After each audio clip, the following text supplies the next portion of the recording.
ahead. Perfect. Thank you. So yes, just as an announcement, if you want to get involved, absolutely scan these QR codes and we can ensure you have access to them. We also wanted to ensure that you knew about the Science Undergraduate Society coffee chats. So what are coffee chats? Well, your SUS organization provides you with some opportunities to just hear from one another and to hear from, I think even profs are invited to the coffee chats. So you can meet peers, alumni, industry professionals. I've gone to a couple of these as well to just hear from others in different sort of fields of science. And there's one coming up in October.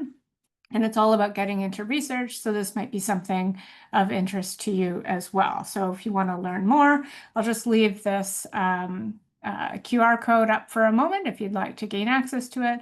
And we can certainly ensure that these slides are posted on our Canvas site as well. So coming up on October 3rd, which is this Friday, in your Science Undergraduate Society building in the Abdullah location. So yeah, really good opportunities. It's always super fun to chat with students and yeah, they're usually a really great turnout as well.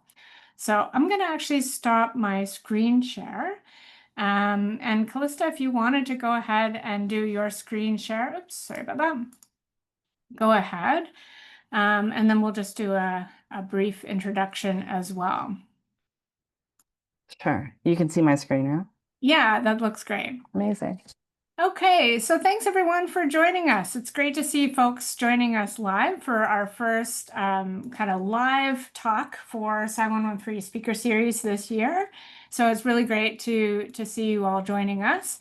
My name is Marcia Graves. I'm an associate professor of teaching in the Department of Microbiology and Immunology, and I'm also the academic director of Sci113. So you may have heard a few messages from me periodically already or throughout the term. Before we do get started and before I have the pleasure of introducing today's speaker, I do want to acknowledge that I'm joining you today from the traditional, ancestral, and unceded territory of the Musqueam people here on UBC's Point Grey campus. And I feel really privileged to have spent a lot of my life living here. And in Sci113, we explore science as a way of knowing. And we hope that, in exploring science as one way of knowing, you grow in openness in many different ways science can be practiced and many different ways in which knowledge is acquired. And we recognize and honor Indigenous knowledges and ways of knowing and Indigenous science methodologies as a way science can be practiced and has offered many different important insights into the natural world. And there's many different synergies between these different ways of knowing. So as part of the Sci113 lecture series, just a couple of guidelines. So these live talks will occur on every other Thursday at 12:30, and it's great to join live when you can, but they will be recorded and available on the Canvas 101 site. And there's also no class on the Fridays associated with each of our speaker series lectures, so no class tomorrow. As you know, there are speaker series worksheets that are associated with each lecture, and you have, now that you've completed the first one, you have your choice to complete 3 more, or so 4 in total of 6 worksheets across the term. But we do strongly recommend that you keep up with all the talks to engage in the conversations and debrief about each of the seminars on the following Monday in class. And each of the topics of our speaker series will be important when you partake in your final projects at the end of the term. So it's important to keep up and engage in all the talks of the series. Okay. So last bit of housekeeping. For those of you joining us live, we really encourage you to think of questions. So there should be time in today's seminar to be asking our speaker all the great questions that you have. We do, just want to remind you that this is a very respectful space. And so you want to be, on task and on topic with your questions, but by all means, when addressed to do so, put your questions in the chat, or you can raise your hand in Zoom, and we'll try our best to address each question and give you that opportunity to chat with our scientist speaker for today. So it's my absolute pleasure, with all of that housekeeping aside, to introduce our first speaker of the term, Dr. Callista Yee. Dr. Yee is an assistant professor in the Department of Zoology here at UBC, where they are looking at molecular mechanisms of nerve synapses and how gene expression is controlled in nerves, and even looking at nerves at the single cell level and using worms as a genetic model system to do that. So we're going to see lots of cool science using C. elegans as a model to understand how nerves express genes in different ways and how they function, to study neuronal activity at that level. So please join me in welcoming Dr. Yee. Thanks so much for joining us. This is great. Yeah, thank you for the kind introduction. And actually, this is my first time giving a talk like this in front of undergraduates at a very zoomed out level. So I'm excited to share my work with you today. And so the title of my talk is C. elegans, Small Worm, Big Science. And so, oops, let's see. Why is my thing not? Oh, there we go. So first, I want to start with introduction. So I'm going to tell you an outline of what my talk will be today. I'm going to speak a bit about how I became a scientist, then what I did in graduate school, then afterwards where I did what I did in my postdoc, and that research is what I continue to study today, followed by acknowledgements, and I will have plenty of time for questions. So how it started. So my parents are both from Hong Kong, and they immigrated to Canada, to the Greater Toronto region. And so I was born here. So I'm a second generation immigrant, and I was born in this city called Mississauga, which is right next to Toronto. And if you've been to Pearson Toronto Airport, that's actually in Mississauga. And so being from this area, I, of course, was a cursed Toronto sports fan, but it is very nice to see that the Jays are doing well this year. And so for my undergraduate degree, I did my bachelor in biomedical science at the University of Waterloo. And really, since being a small child and up until undergrad, my parents had really enforced this idea that I was going to go to professional school and be a doctor. And I sort of went along with that. And one of the reasons why I kind of went on with that is I was very interested in science, but I could never really see myself as a scientist. And so if you just take a second and think and visualize in your mind, when you hear the word scientist, and for me at least, the first person that I think comes up is Albert Einstein, right? Who is a very smart, maybe a genius, white man with, crazy hair. And so going into this, I didn't really see many female scientists succeeding. I didn't really see many Asian or immigrant scientists succeeding. So really being a scientist was never really on my radar. And so, I was still, in my third year, still taking all the courses to do medical school. I was, volunteering in hospitals, getting all of those credentials.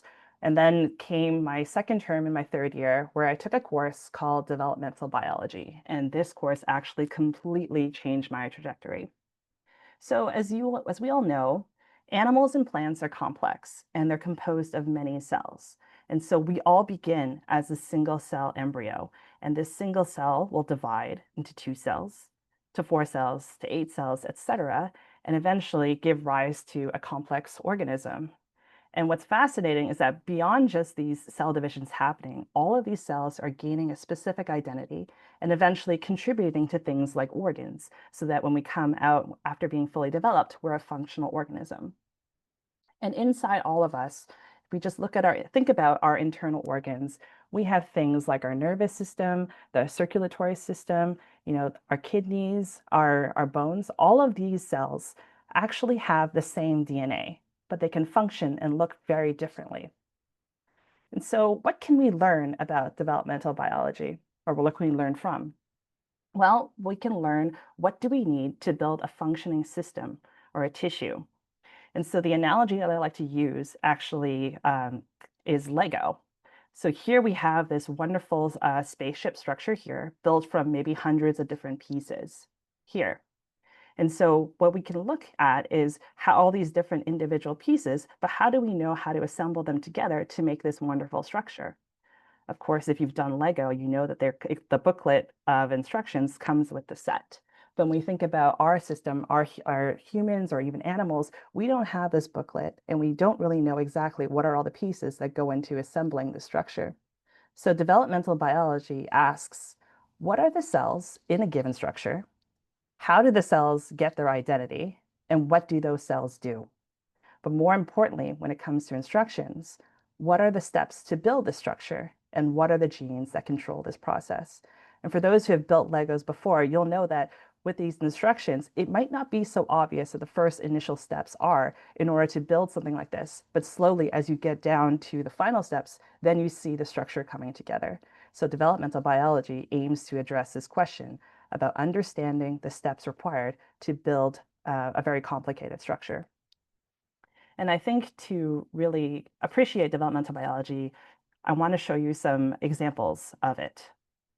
So in developmental biology, we actually use model organisms to ask very complicated questions, primarily because it basically simplifies everything down so we can actually get to mechanism as opposed to being a convoluted mess.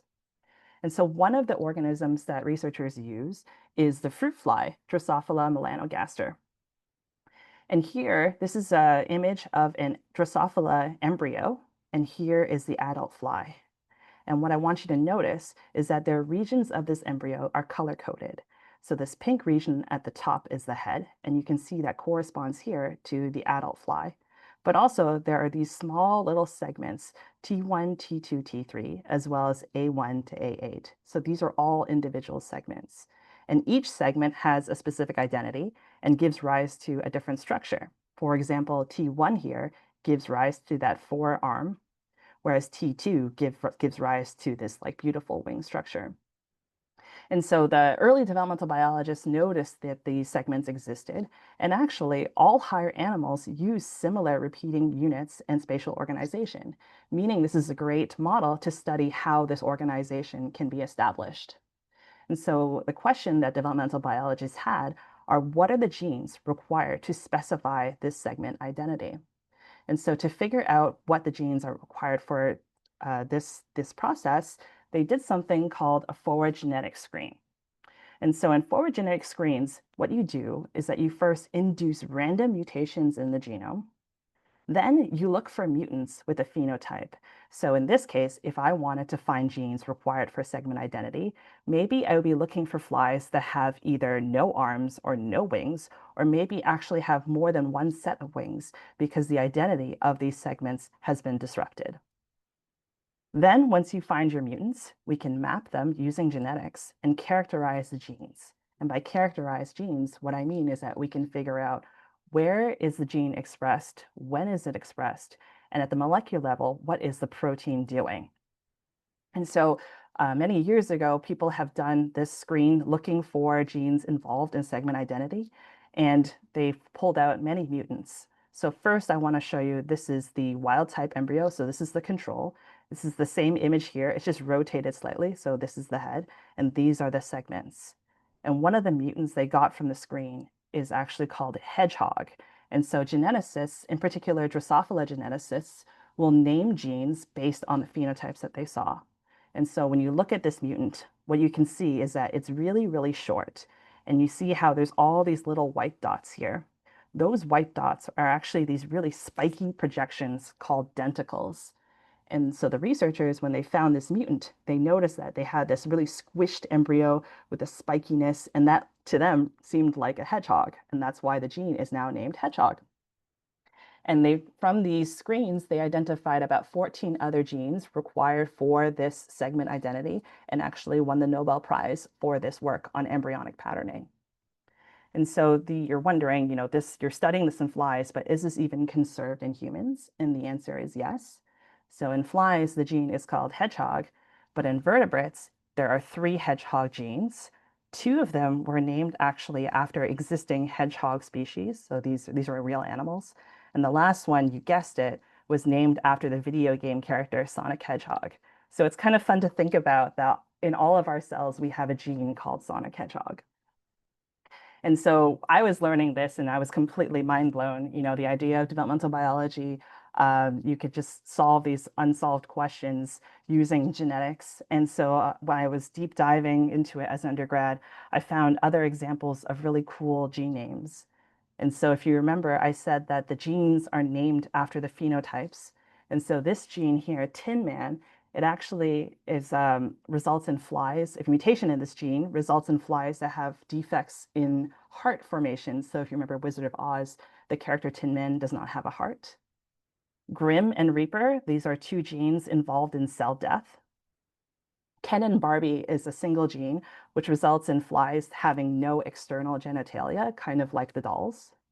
And the last one, Indy, this is one of my favorite genes. It has nothing to do with racing, but it actually is an acronym which stands for I'm not dead yet, because these flies actually live twice as long as the control or the wild type flies. And so it seemed to me that developmental biology was answering a lot of important questions, but the people who were doing the science also seemed like they were having a lot of fun, and the research environment seemed very positive. And so I thought, okay, I actually want to try research instead of pursuing medical school. So how did I get into research? So you think about, what you want to study, the area you want to study, but of course you need to have a research question. And so I thought really hard about what I wanted to study, and I came up with wanting to study nervous system development. So if you think about our brains, we've got 100 billion neurons, and those neurons make over 100 trillion synapses just in the brain alone. And so in school, we're sort of taught what the structure of a neuron looks like. And so this is just a simplified schematic of a motor neuron. So motor neurons are neurons that hook up to muscle to control movement. So here is the cell body of the neuron. And in this little structure here is the nucleus where all the DNA is. The neurons receive input through the dendrites. So these are branch-like projections. They will send their signals through a structure called the axon. And at the end of the axon, there are these synaptic terminals, and that's where it'll form those connections. And so thinking about neuroscience, there was the person who is the father of neuroscience. His name is Santiago Ramon y Cajal. And he did this study more than 100 years ago. So before technology, he had a microscope, but he didn't really have cameras or things like that. And so he was trying to study chicken brain development. And so he was staining the brains using some special dyes and drawing these images of neurons by hand. And so the first thing I'm sure you've noticed is that there's incredible diversity here, where you have these really highly branched, highly arborized Purkinje cells that look very different from these pyramidal neurons. Despite all having the same DNA, these cells all look different and actually have different function. So the question would be, what drives this diversity? And so all of these neurons are actually developing connections and forming connections all at the same time, right? Because it's not just happening it's kind of not like the Legos where you have one piece at a time. There are many pieces being assembled at the same time. And so for some magical reason, these neurons are all able to faithfully find their partner and hook up and maintain those connections. And so there must be some genetic programs associated with that. So developmental biology tries to address how do these neurons make these right connections, but also how are these connections maintained over time? Because as you know, these neurons are post-mitotic, they're not dividing. And so these neurons are born when you are, um, growing up, and then they actually persist throughout the lifespan of an animal. So how do they maintain those connections? And so the system that I use to study neuroscience is C. elegans. Stands for Caenorhabditis elegans. You can see here, this is the worm, this is its head, and this is its tail. And you can see they're very beautiful and transparent. And so my first exposure to C. elegans was during my master's, which I did at Toronto Metropolitan University. These nematodes are 1 millimeter long, so I'm going to be referring to them as worms throughout the talk. They have a very compact genome, only about 100 megabase pairs. And base pairs, if you think about DNA, are those A, Cs, Gs, and Ts. They only have 6 chromosomes, 1 X chromosome, and 5 non-sex chromosomes. And because of their compact size, they were actually the first multicellular organism to have its genome sequenced in entirety. They have very, very few cells, only 959 somatic cells, which are non-sex cells. If you remember in the last slide, I said that in our brain, we have over 100 billion cells. This worm has only 959. And what's great about them is that they're easy to maintain. And as you can see here, they're transparent. So you can even see their little germline here. All these little rectangles are oocytes. And so because they're transparent, it lets us take advantage of a number of genetic tools. But you're probably wondering, if they're transparent, how can you see the neurons? And so we use a protein called green fluorescent protein. And so for those who aren't familiar, jellyfish actually are transparent, but they actually express this protein called GFP, or green fluorescent protein. And you can see now we can see a lot more structure, whereas if you just had white light, you wouldn't really see much of this detail. And for this discovery and identification of GFP, a C. elegans scientist, as well as 2 other scientists, won the Nobel Prize in Chemistry in 2008. But back to C. elegans. They have 300 neurons. So if you remember, their total number of cells is about 900. So a third of their cells are neurons. They have that we know their complete connectome. And what this means is that we know every single connection of neurons to other neurons, or neurons to other cells. We have mapped it out in its entirety, where it's the only organism where we have this complete atlas of connections. And finally, it's really easy to make transgenic animals, meaning that we can express fluorescent proteins like GFP. And here are just some examples of animals that have been engineered to express GFP. So these are C. elegans. So this is the head, and this is the tail over here. And in the top image, you can see this GFP being expressed in all neurons, or even subsets of different motor neurons. And you can see here, these little bright dots are the cell body of a neuron, and that thin little projection up here, those are the axons. So we can see them with great resolution. And what's great is that they are actually alive on the slides. On the microscope, we don't actually need to kill them. So beyond, just looking at static images, we can actually watch processes happen in live animals in real time, where we can do live imaging of fluorescent proteins. And I'm going to be playing 2 videos here. So if you might be a bit sensitive to white flashes, maybe I think it should be fine, but I just wanted to warn you in advance. So here is a video of a growing dendrite. And so what you're seeing here is GFP that's been engineered to mark microtubules. So if you're not familiar, microtubules are kind of like the highways or the roads in a cell. And that's what the cell uses to transport materials up and down long distances. And you can see here, this is a region called the Microtubule Organizing Center. And that's essentially where all of these roads are being built. Another video here is of the growing axon. So if you remember, the neurons will send an axon down the long projection to transmit signals and eventually reach a target tissue. And so we can watch axon outgrowth happen live in real time. And you can see this projection is the axon. It's sending a process down, eventually making it down here to the ventral side. So we have some really good tools to watch development of the nervous system. So in my master's work, I was really interested in this idea of neurons using genetic programs to basically guide the axon to its right destination. So the goal in my master's was to identify new genes involved in axon guidance of motor neurons. So this is the cell body. That thin projection is the axon, where it finds its target over here on the dorsal side. To find these genes, I did a forward genetic screen to find mutants with defects. And from this screen, I got 5 mutants and identified a candidate gene. And this is what a mutant looks like, where you see here, this is the cell body of the neuron. And you can see it doesn't have an axon coming out at all.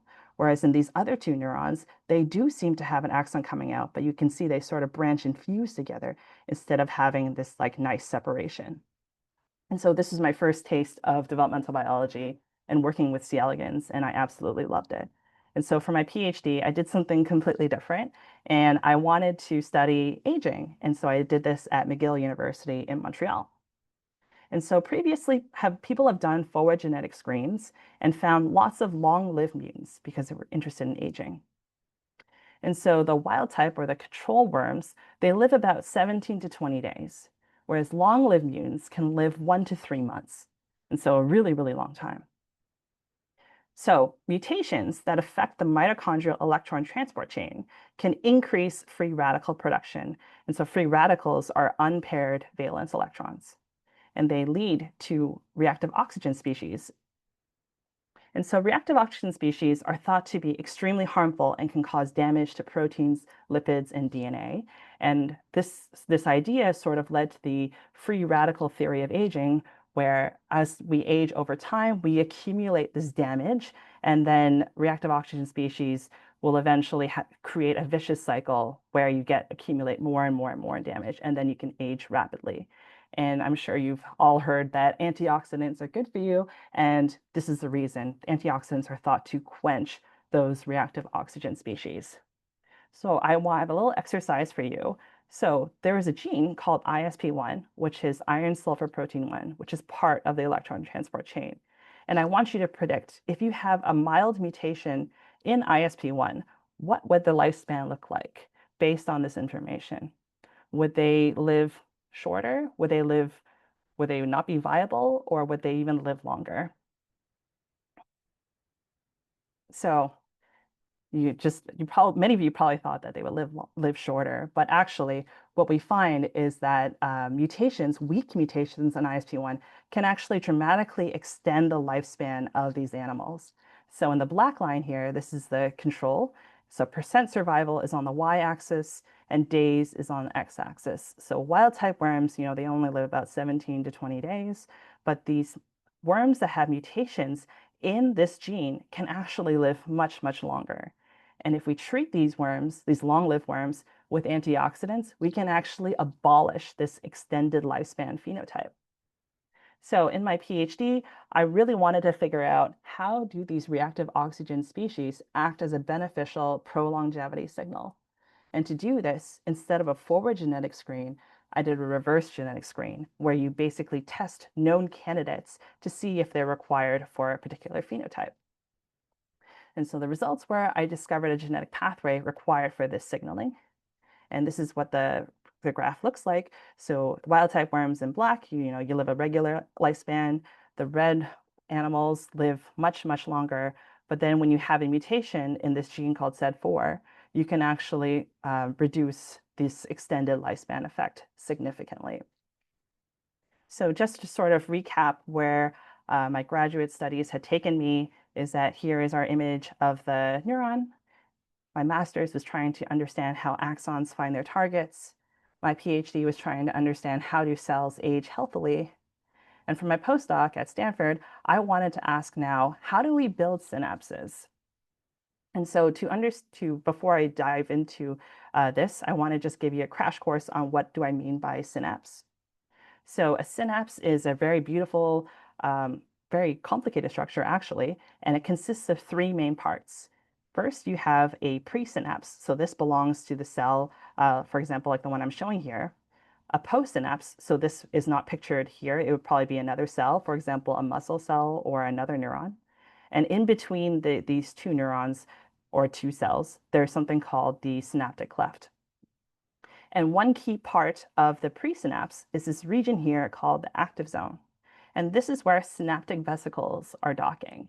So synaptic vesicles, you can sort of think of them as little capsules that contain neurotransmitters, for example, serotonin or dopamine or GABA.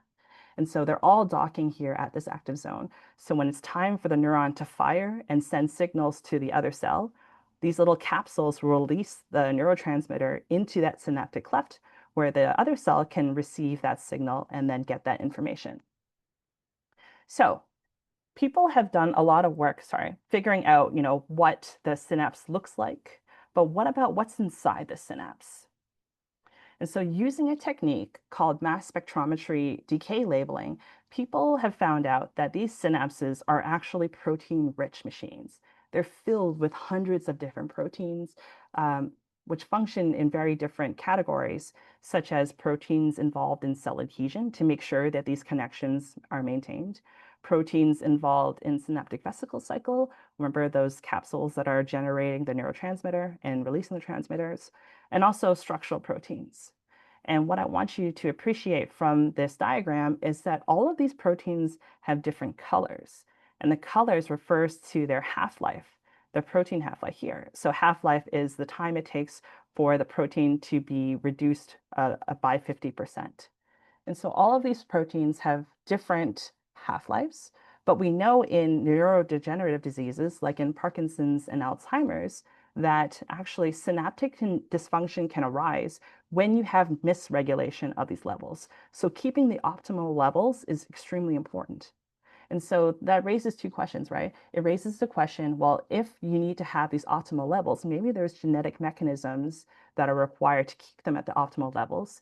And the second question is, when you're even building synapses, are there mechanisms that can instruct and turn on gene expression of related groups of proteins so that everything can happen in the right way and happen at the right time? So in my postdoc, I had two main research questions.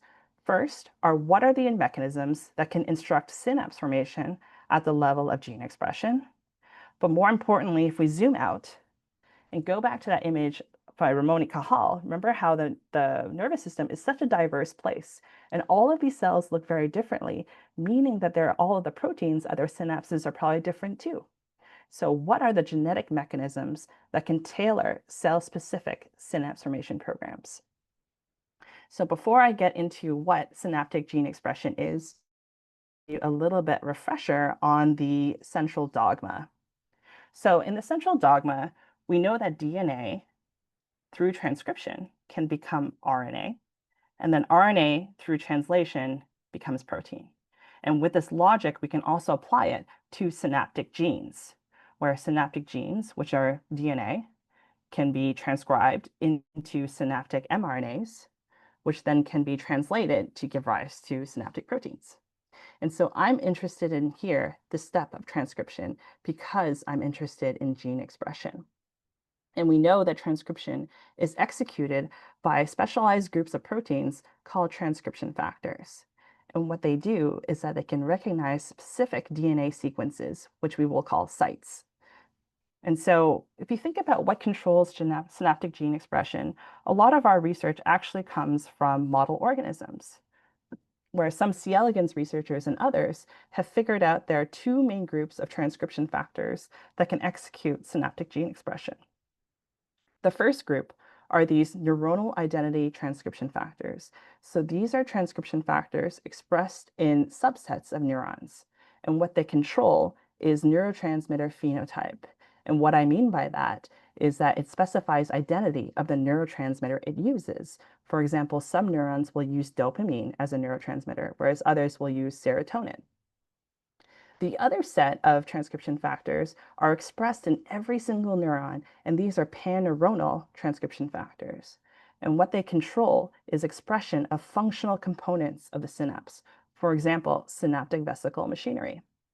And so a big gap in the field is how are these genetic programs controlled to ensure functional connectivity? We know that these genetic programs exist, but we have no idea what's controlling it upstream. What is telling a neuron, turn on this one, turn on this one? We actually have no idea. So one way that neurons might use to control these genetic programs is actually through neuronal activity. So many, many years ago, two scientists, their names are Hebel and Wiesel, they found that if you took sensory neurons and deprived them of stimulus, these neurons would form far fewer synapses and would have less beautiful morphology. They would have very simple morphology without any branches compared to the control. And so they started actually modern neuroscience, where we now know that neuronal activity can actually activate a group of transcription factors called activity-regulated transcription factors. But one main gap in the field is that we actually have no idea if and how neuronal activity can control these genetic programs. Although we do know that if you make mutations in these activity-regulated transcription factors, you can get defects in synaptic gene expression, but no one has ever showed this direct link between these activity-regulated transcription factors and these genetic programs. So today I'm going to talk to you about is how does activity control synaptic gene expression? And the methods that I use to answer this question are genome editing, which is CRISPR, genetics, genomics, and microscopy. So now I have my research question. I need a model neuron to answer these questions. So the system that I use is a dopaminergic neuron called PDE. So the name is not so important, but I want you to appreciate is that here is the head, here is the tail. This little dot here is the neuronal cell body. This tiny little projection is its dendrite. And down here, it sends a single axon down, which then branches and grows along the ventral side. So this is like the worm's nerve cord. And as it grows along, it will lay down these synapses. So in red is just to label the morphology, in green I'm symbolizing the synapses. And using CRISPR, we can insert GFP and fuse it to a synaptic protein called ELX. And you can see here, all these little dots here are the actual synapses in this neuron. In the second row here is tubulin, which we'll label microtubules. If you remember, those are the highways of the cell. And you're probably wondering why the images I'm showing you are actually black and white. And the reason is because the cameras we use in our lab are actually all black and white cameras because we can actually get way more light information about intensities that way. And then we can pseudo color those channels afterwards to make this beautiful merged image. So now I have a model neuron where I can have synapses labeled very nicely. The next question, of course, is to see, because I'm interested in neuronal activity, does this neuron even use activity to control synaptic gene expression and thus synaptic protein levels? So to answer this question, we use genetically encoded channels. And so one great thing about C. elegans is that they don't use histamine as a neurotransmitter. And that lets us take advantage of these histamine-gated chloride channels. So normally these channels, in the absence of histamine, they're closed. But when you add histamine, these channels open and you get an influx of chloride ions. And this leads to hyperpolarization or neuronal silencing. You can also do the opposite experiment where we express the blue light-gated cation channel, chanorodopsin. In the absence of blue light, the channels are closed. When you shine blue light, the channels open and you get an influx of cations, primarily sodium ions. And this leads to depolarization or excitation. And so what I simply did was asked, if you take the worms while they're doing this process of making synapses, and you do these different activity manipulations, what happens? And so the images I'm going to be showing you today are going to be axons, like I showed you in the last two slides. And so you can see here when you have no manipulation, this is our control. These are axons from 3 different animals, just to show you that it's the sort of the spread that you get normal levels. When we do the hyperpolarization or silencing, I want you to focus on the intensity of these little dots. You can see that the intensity of ELX1 decreases. And if we do the opposite experiment where we excite the neuron, you can see that the intensity of ELX1 goes way up, really indicating that these neurons are using activity-regulated mechanisms for synaptic gene expression. So we go back to our little home slide here. So I've shown you that neuronal activity does seem to be controlling these genetic programs. So the next thing I wanted to see is if these activity-regulated transcription factors are also required for synaptic gene expression in this neuron that I chose. And sort of the classical activity-regulated transcription factor that people have studied in the field is this gene called FOS1 or FOS in vertebrates. And so I asked, is FOS1 required for synaptic gene expression? And so here is our wild type control. You get this normal looking ELX1 expression, these little dots, they all seem fine. When we take away FOS, you can see that these little dots disappear, meaning that there's no synapses. But if we take this last image here and just increase the contrast in Photoshop, you can actually see that there are some dots still hanging out. So it means that the synapses are still there. It's just gene expression is turned way down. And so we can do a complementary experiment. If you remember, transcription factors recognize DNA. And if we mess up the site that FOS1 normally looks for in front of that gene, which is our marker ELX, you can see that we can sort of get the same result where we can turn down gene expression of ELX1. But I hope that you can appreciate that taking away the protein FOS1 is much more severe than just getting rid of this FOS1 binding site. And so I mentioned that FOS1 is a transcription factor and it binds DNA. So what does it bind? And so we did genomics where we can sequence all the DNA bound by FOS1 and then figure out what genes it's associated to. And when we did this experiment, we actually got thousands and thousands of binding events. And if we put it through bioinformatics and try and map all those genes to function, you can see that we got a lot of crazy things. We got things involved in gastrulation, cell adhesion, a little bit about neurons, but really it wasn't what we were looking for. And this was actually very disappointing because we were hoping to figure out what is FOS1 doing to control synaptic gene expression, but we were just getting a mixed bag of things. And so that really forced us to go back to the drawing board and change our hypothesis a little bit. So with our new hypothesis, this is what we're thinking. That FOS actually is a general machinery.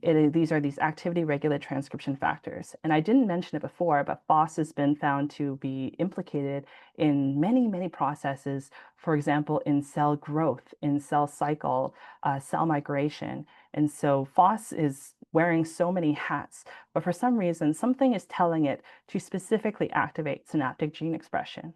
And so we hypothesized that maybe there's an unknown, uncharacterized set of transcription factors that are regulators of synaptogenesis or synapse formation. And together, through cooperative interactions, these specialized transcription factors can bring these activity regulated transcription factors like FOS to specific genes of interest to get target activation. And to figure out what these specialized transcription factors are, I did a reverse genetics approach where I basically looked in the literature for any proteins that have been shown to physically interact with FOS for these interactions to happen, and is expressed in the C. elegans nervous system. And the candidate that I'm going to talk to you about today is called MECOM in mammals. It's been shown to activate gene expression of FOS and physically interact with FOS. Remember, that is the activity regulated transcription factor. And so what is this protein MECOM? It is a zinc finger transcription factor. So zinc fingers are the specialized domains that allow the transcription factor to recognize DNA. In C. elegans, it's called EGL43. And in humans and mice, it's called MECOM. And in flies, it's called Hamlet. And what you can see here, this is just a schematic of what the protein looks like. You can see that the worm version is about half the size as the mammalian version. But these pink domains here, those are the zinc fingers.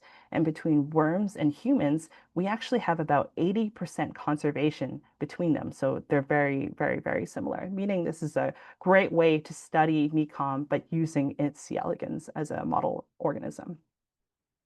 So the first question I asked was, what happens when you take away EGL43? Would I get the same phenotype as if I was taking away FOS?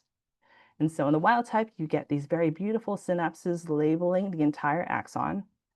But when you take away EGL43, we get a massive reduction of that synaptic protein of those bright dots, looking a lot like the loss of FOS.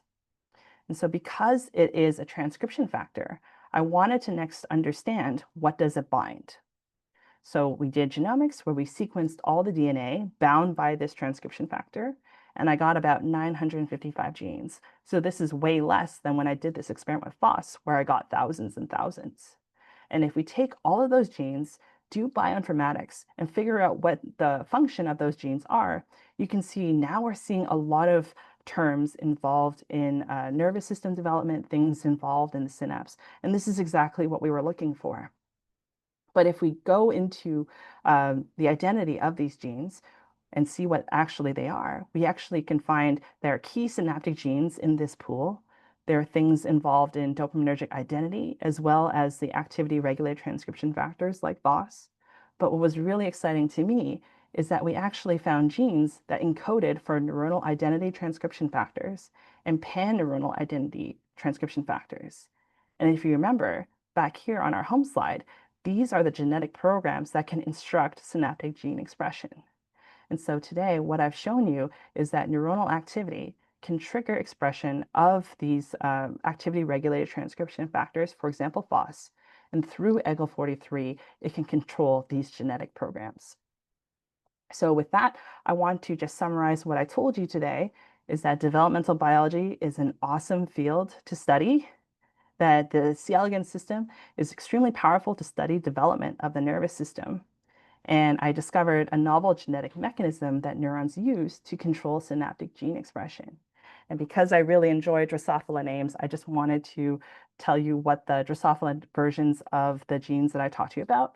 And so the protein or that gene that I study, EGL43 in flies, it's called Hamlet. And it was named Hamlet because it was actually originally identified people who were studying cell identity, and the decision that they were looking at was the decision for a cell to either be a 2A or 2B fate identity. So mutants for Hamlet did not have a 2B fate identity. So it was to be or not to be. That is the question. And that's why they called it Hamlet. The protein or the gene FOS1, it's called kayak, and ELX1 is called Brückpilot, which is German for crash pilot.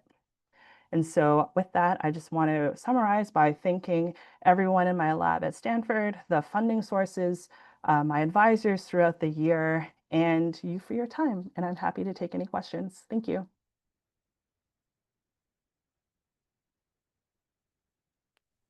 Amazing. Thank you very much, Callista. Yeah, that was really fascinating.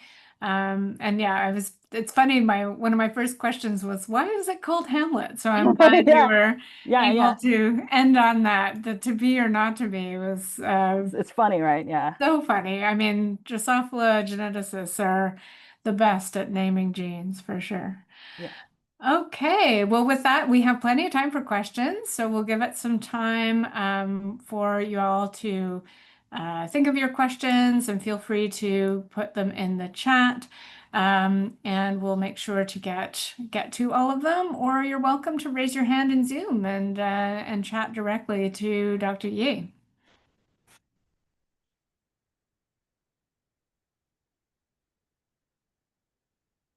And I'll add too that it can be, certainly about all the fascinating science and developmental biology and using C. elegans as a model, but it could also be about Dr. Yi's path in science or maybe some advice you might be seeking out.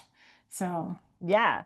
And I want to say, I think you don't know you won't like science until you try it. And so I encourage everyone to, start thinking of, if you're interested, even a little bit about science and doing research, start talking to professors, find questions that interest you. And obviously, like a lot of being a good scientist is being self-motivated. And so you want to study something that, that you're thinking about constantly and not something that you're not really into, because enthusiasm is a big part of it.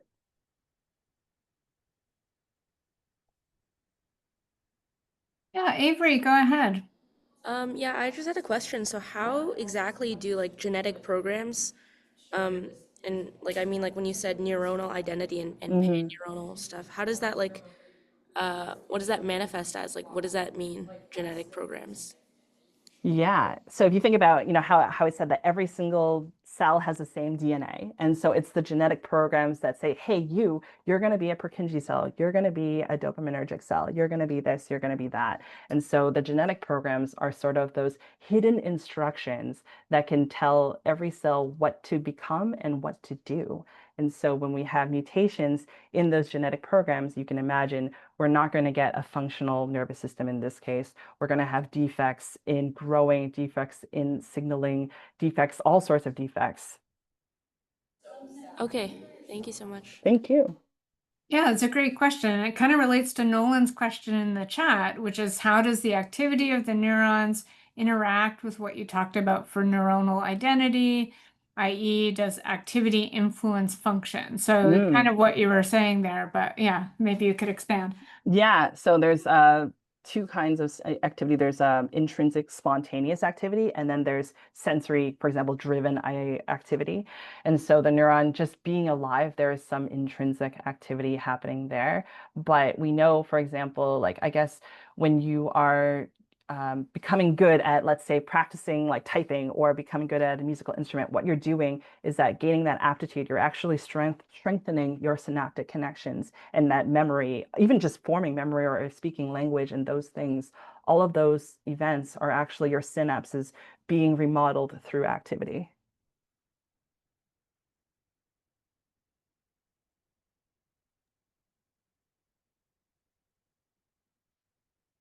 Yeah, I agree, Nolan. Very good question, and it's very cool. I was actually thinking of that too. Like, I wondered if you could comment on like the relationship between synaptic activity and this kind of programming and things like learning and memory. Yeah.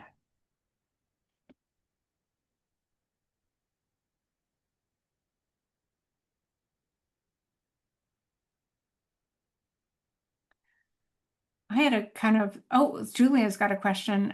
Is there applications of this science in dementia research? Great question. Yes, certainly. So, studying dementia, studying these neurodegenerative diseases, so many of these proteins are conserved. So, I didn't mention it, but about 80% of the worm's genes are conserved to humans. And so, if we understand, each dementia patient might have slightly different problems. So, if we're able to see, oh, maybe they have this synaptic protein that is, its levels are no longer high. Maybe if we figure out what the genetic programs are that can activate that synaptic gene that is defective in those patients, maybe we can figure out ways to repair the balance of those proteins and bring it back to the levels that they should be. It's a great question. And are there good models in C. elegans for sort of really targeting a particular neurodegenerative disorder? Yes. So people use it. They study, there's proteins involved in Parkinson's. So there's a protein called PINK1. And so people can model this very nicely in C. elegans. And actually, in my lab now, we're investigating some models of a rare disease called Charcot-Marie tooth disease. And so it's a neurodegenerative disorder, a developmental neurodegenerative disorder. And so we're actually trying to expand on that right now. Oh, very cool. Okay, thanks, Jenny. Great question. Do you know if there are AGL43 orthologs in other model systems, and is it also involved in synapse formation? Yeah, so in Hamlet flies, there's one person who's studying Hamlet in neurodevelopment, and what he found was that it actually makes neurons that branch less branched, and so people aren't really looking at synapses, and so it's really hard to study synapse development in model organisms because so much of it is happening in the embryo, and so trying to image through a mouse embryo is very, very difficult, if you can imagine. And so with the worms, we kind of have a unique situation where we can see that. The neuron that I'm using is actually born post-development. So most of the worm's neurons, like 90% of the neurons, are actually born in the embryo. But the neuron I'm using is born after it's already hatched, meaning that we can go in and watch synapse formation happen live. And most model organisms, neurogenesis happens embryonically, so it's quite difficult. But no one is really studying this protein in other systems. Okay, I think there was a question you might have missed, which was you touched briefly on the methods you used in your research. Can I ask what your favorite method is and how you used it in your research?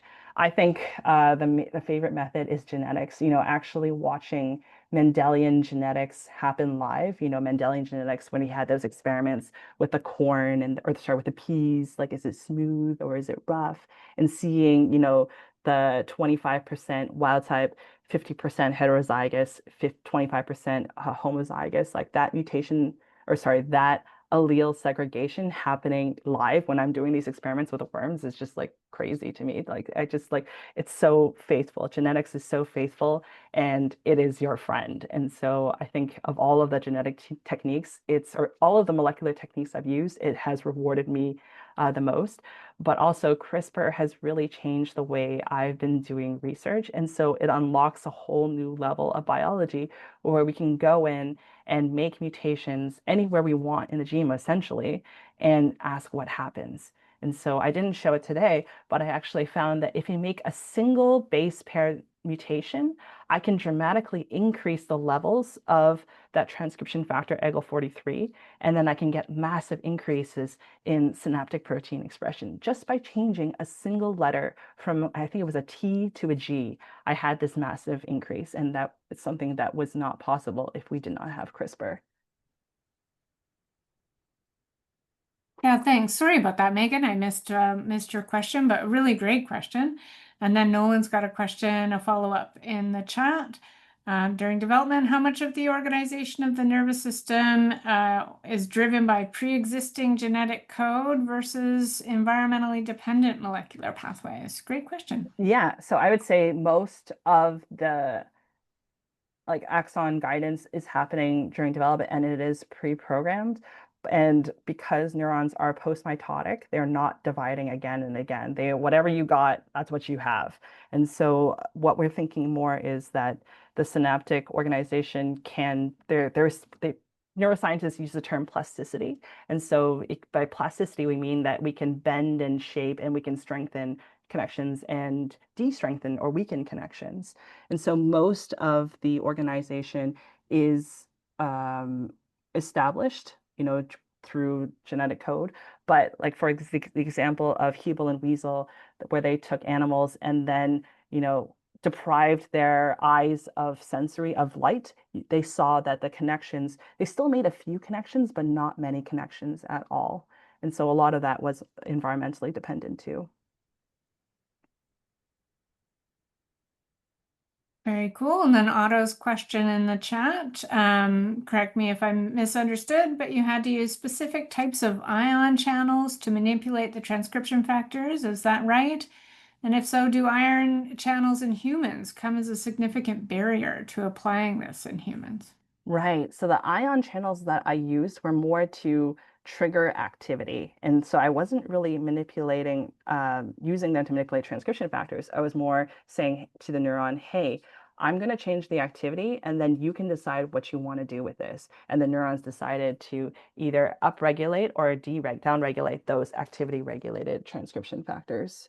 And so do different ion channels in humans come as a barrier to applying this to humans? So I wouldn't really suggest, like, if I were to think of a therapy to help people increase their levels of synaptic proteins, I really wouldn't be going at it through the angle of activity. I'm more interested in understanding, what's happening downstream of activity, because that is way easier to control than actually using activity as an entry point into a therapy. And so we can develop, drugs, small molecule drugs that can target those genes that are downstream of neural activity to, perhaps restore synaptic protein levels.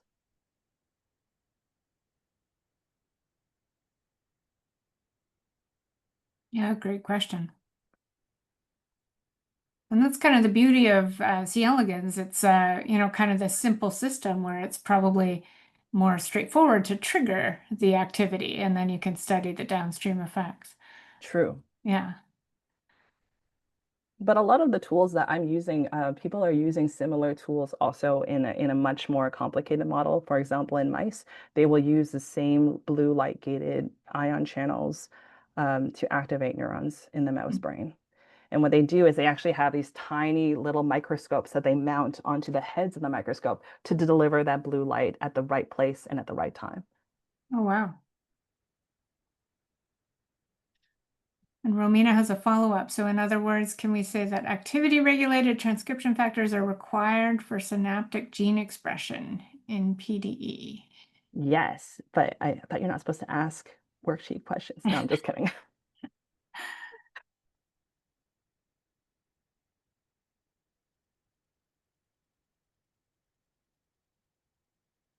I was curious about, I can't remember if it was in the FOS mutant, but Mhm. like I'm a cell biologist by training, and I'm always interested in um, cell migration. And some of those neuronal, like the guidance of some of those axons, seem to be kind of like waywardly moving in different Mhm. directions. Was it a cell adhesion kind of phenotype in what you Yeah. said earlier? So a lot of those cells, what they use chemotaxis to migrate. So chemotaxis, if you're not familiar, is movement towards a gradient. And so in terms of the migrating axons, they have these little receptors on their end of their growth cone that are sensing the environment, and they can sense a secreted signal. And so the examples I showed you, the axon guidance, that secreted signal is a protein called netrin.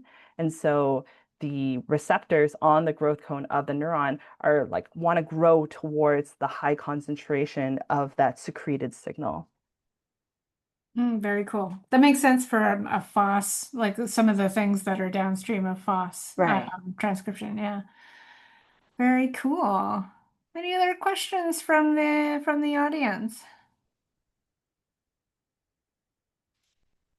Oh, no one's got another follow-up. Could the presence of guiding chemicals be influenced by activity in this case?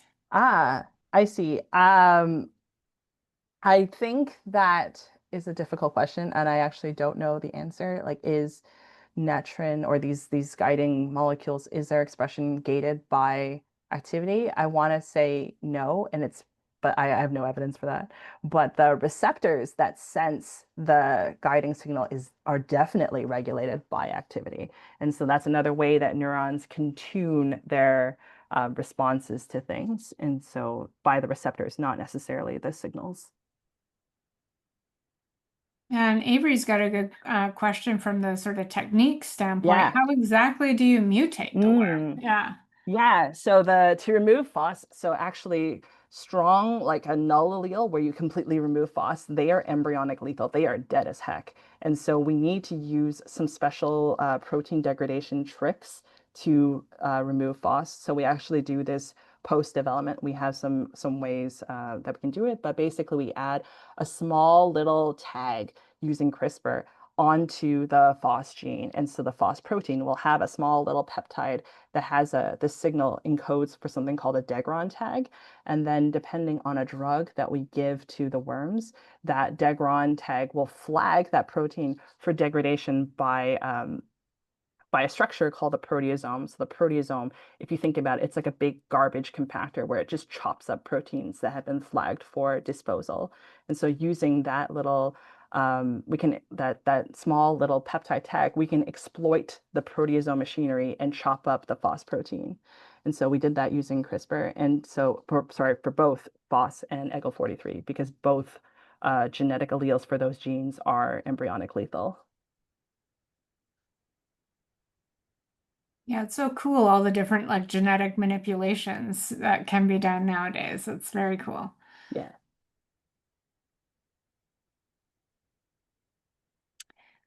Maybe I'll sort of switch gears just for our audience. Like, what's your favorite thing about your job? Honestly, I have no idea what I'm doing right now, but that's fun.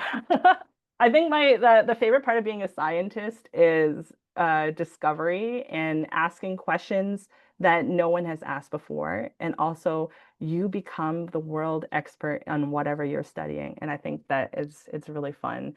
I think also as an educator, watching people become the scientists that they want to be, I think that's really important. But also going back to the different ways of knowing, as you mentioned at the very beginning, there's many different ways to do science, and it's not always so linear, right? If you think about colonialized science, this is how science has to be done, where we have a hypothesis, we have a goal, we have a result, and this is how it should be. But there are many ways to come about discovery. And if I'm going to be completely honest, like I didn't lie about how I found EGL 43, but it was completely by accident. And that was kind of like the best possible result, right? Just randomly finding a paper, randomly stumbling on it on something, or just having a colleague mention a protein name and then me changing my hypothesis a million times and then finally testing it and getting that discovery. I think that just the thrill of discovery is probably the best part of the job.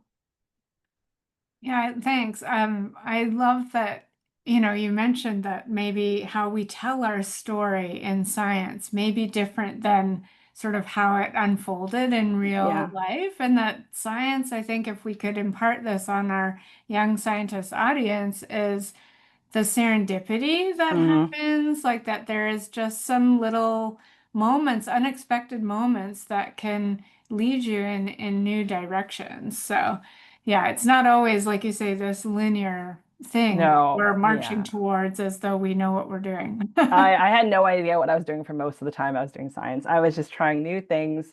And, I showed you only when it worked, of course. There's so many hours of things that didn't work, and no one wants to talk about that. But, in this setting, I think it's important to address that, yeah, that it's not so linear and failure, it happens, but you don't let it bring you down. It becomes part of you. And also, you don't think of it as you learned nothing, but you learned a lot, but maybe you just got negative data, which is data nonetheless. Yeah, Avery, go ahead.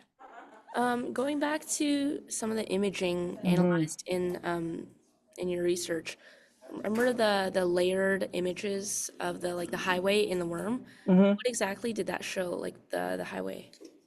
So the highway, I normally just use it as a marker for the axon because there was some it's a bit complicated, but all of the markers that I use to label that neuron, I found that their expression was actually fully dependent on EGL 43. So when I took away EGL 43, I couldn't see anything. Didn't know where the axon actually was. I didn't know where the neuron was. And so I used some genetic tricks to label the highways as a way of me like knowing exactly where the axon is. Okay, thank you so much. Thank you.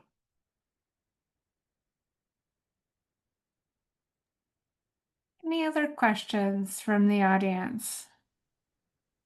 Science or not science?